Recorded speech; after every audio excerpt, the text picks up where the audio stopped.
நாளை சட்டமன்றம் கூட உள்ள நிலையில் இன்று எதிர்க்கட்சி தலைவர் உதயநிதி ஸ்டாலின் அவதூறாக பேசிய வழக்கில் கைது செய்யப்பட்டு காவல்துறை வாகனத்தில் கொண்டு செல்லப்படுகிறார். அந்த காட்சிகளை தான் இப்போது நாம் பார்த்து கொண்டிருக்கிறோம். எதிர்க்கட்சி தலைவர் உதயநிதி ஸ்டாலின் காவல்துறை வாகனத்தில் தஞ்சாவூருக்கு அங்கு கிழக்கு கடற்கரை சாலை வழியாக கொண்டு செல்லப்படக்கூடிய அந்த காட்சியை தான் இப்போது பார்த்து கொண்டிருக்கிறோம். காவல்துறை வாகனத்தின் முன் திமுகவினர் ஏராளமானோர் மறியல் போராட்டத்தில் ஈடுபட்டு வரக்கூடிய காட்சிகளை இப்போது நாம் பார்த்துக் கொண்டிருக்கிறோம். காவல்துறை வாகனத்தில் எதிர்க்கட்சி தலைவர் உதயநிதி ஸ்டாலின் கைது செய்யப்பட்டு விசாரணைக்கு கொண்டு செல்லப்படக்கூடிய அந்த காட்சியை பார்த்துக் கொண்டிருக்கிறோம். அவர் கிழக்கு நீலாங்கரையிலிருந்து கிழக்கு கடற்கரை சாலை வழியாக தஞ்சாவூருக்கு அவர் கொண்டு செல்லப்படுகிறார். நேற்று தஞ்சையில் நடைபெற்ற போராட்டத்தின் போதுதான் அவர் பேசிய அந்த பேச்சு குறித்து வழக்குகள் பதிவு செய்யப்பட்டன. இப்போது அவர் தஞ்சாவூர் காவல் நிலையத்திற்கு விசாரணைக்கு காவல்துறை வாகனத்தில் கொண்டு செல்லப்படக்கூடிய அந்த காட்சிகளை தான் இப்போது பார்த்து கொண்டிருக்கிறோம். உதயநிதி ஸ்டாலின் கொண்டு செல்லப்படும் அந்த வாகனத்தின் முன் ஏராளமானோர் திமுக நிர்வாகிகள் மறியல் போராட்டத்தில் ஈடுபட்டு வரக்கூடிய அந்த காட்சிகளை தான் இப்போது பார்த்துக் கொண்டிருக்கிறோம். தமிழகம் முழுவதும் இப்பொழுது எதிர்க்கட்சி தலைவர் உதயநிதி ஸ்டாலின் கைதை கண்டித்து அங்கு போராட்டம் நடைபெற்று வருகிறது. இப்போது உதயநிதி ஸ்டாலின் கைது செய்யப்பட்டுள்ள அந்த காவல்துறை வாகனமானது கிழக்கு கடற்கரை சாலை வழியாக தஞ்சாவூருக்கு செல்கிறது என தகவல் வெளியாகி இருக்கிறது. இந்த எதிர்க்கட்சி தலைவர் கைதை கண்டித்து சென்னை கிழக்கு கடற்கரை சாலையில் இப்போது திமுகவினர் மறியல் போராட்டத்தில் ஈடுபட்டு வருகிறார்கள்.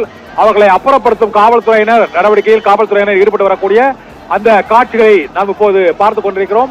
இந்த காவல்துறை வாகனத்தில் உதயநிதி, அந்த வாகனத்தின் முன்னே காவல்துறையினரும் மற்றும் அங்கு திமுகவினரும் ஏராளமானோர் திரண்டிருந்து மறியலில் ஈடுபட்டு வருகிறார்கள். காவல்துறையினர் வாகனம் மீது திமுகவினர் அங்கு மறியலில் ஈடுபட்டு வரக்கூடிய அந்த காட்சிகளை பார்க்கிறோம். இதனால் உதயநிதியை கைது செய்து அழைத்து செல்லப்படும் அந்த வாகனம் சற்று மெதுவாக செல்லக்கூடிய காட்சியையும் அங்கு போராட்டத்தில் ஈடுபட்டவர்களை அப்புறப்படுத்தும் காவல்துறையினர் அப்புறப்படுத்தும் அந்த காட்சிகளை தான் இப்போது நாம் பார்த்துக் கொண்டிருக்கிறோம். காவல்துறையினர் வாகனத்தை சூழ்ந்தவாறு திமுகவினர் ஏராளமானோர் அங்கு திரண்டிருக்கக்கூடிய அந்த காட்சிகளை இப்போது பார்த்துக் கொண்டிருக்கிறோம். எதிர்க்கட்சி தலைவர் உதயநிதி ஸ்டாலின் கைது செய்யப்பட்டு காவல்துறை வாகனத்தில் அழைத்து செல்லப்படக்கூடிய அந்த காட்சியை பார்த்துக் கொண்டிருக்கிறோம். நீலாங்கரையில் உள்ள இல்லத்தில் எதிர்க்கட்சி தலைவர் உதயநிதி ஸ்டாலின் கைது செய்யப்பட்டிருக்கிறார். அவரை காவல்துறையினர் கைது செய்து அழைத்து செல்லக்கூடிய காட்சிகளை பார்த்துக் கொண்டிருக்கிறோம். கைது செய்யப்பட்ட பின்னர் செய்தியாளர்களுக்கு அளித்த இந்த பேட்டியில்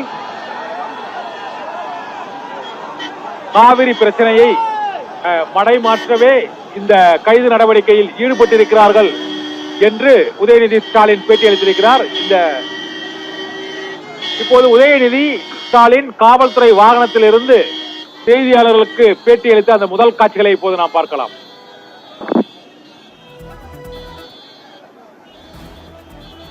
But the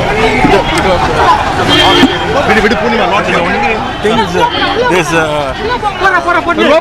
circus team is doing for the last 3 months. Sir, did you say something wrong yesterday? You decide. You saw the speech. Did you listen to the speech? Did I say something wrong? Did I say something, anybody's name except the CM's name? Then why do you think this is happening? Your statement was misconstrued, sir. Your statement was taken out of context. Let the court decide.